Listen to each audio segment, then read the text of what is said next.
मला हे सगळं करेज स्वामींमुळे मिळालेलं आहे. मी दुसऱ्या दिवशी सकाळी उठले आणि पहिल्यांदा स्वामींच्या मठात गेले.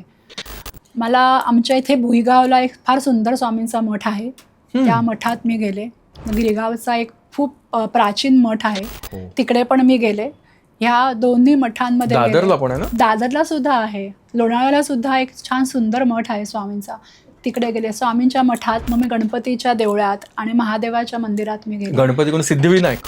दादरच्या सिद्धिविनायकला पण गेले आणि त्याच्यानंतर मी प्रभादेवी तिकडे त्या एरियात तो खूप जुनं मंदिर आहे, तिकडे मी गेले. त्याच्यानंतर पुण्याला दगडूशेठ हलवाईच्या गणपतीचं दर्शन घेतलं आणि ह्या सगळ्यांची शक्ती मी एकवटून एक दिवस मी जोमाने उठले आणि आता आपण हे सुरू करायचं. स्वतःचा ब्रँड सुरू करण्यासाठी माझी सगळी धावपळ सुरू झाली. अच्छा, तुम्ही आता स्वामी महाराजांच्या मठांची नावं सांगितलेत. गिरगाव आणि दादर सगळ्यांना माहिती आहे. एक चेंबूरला पण एक मठ आहे आणि मला खूप वर्षांची इच्छा आहे की चेंबूरला तो पण पुरातन मठ आहे, त्याची पण एक वेगळी लिगसी आहे. सो तिथे मला तरी खूप इच्छा जायची, माझं झालं नाही जाणं. तुम्ही गेलात तिथे?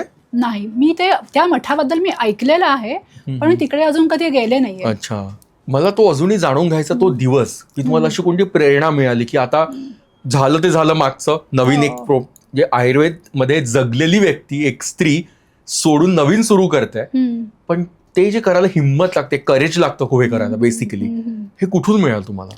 मला हे सगळं करेज स्वामींमुळे मिळालेलं आहे. मी दुसऱ्या दिवशी सकाळी उठले आणि पहिल्यांदा स्वामींच्या मठात गेले.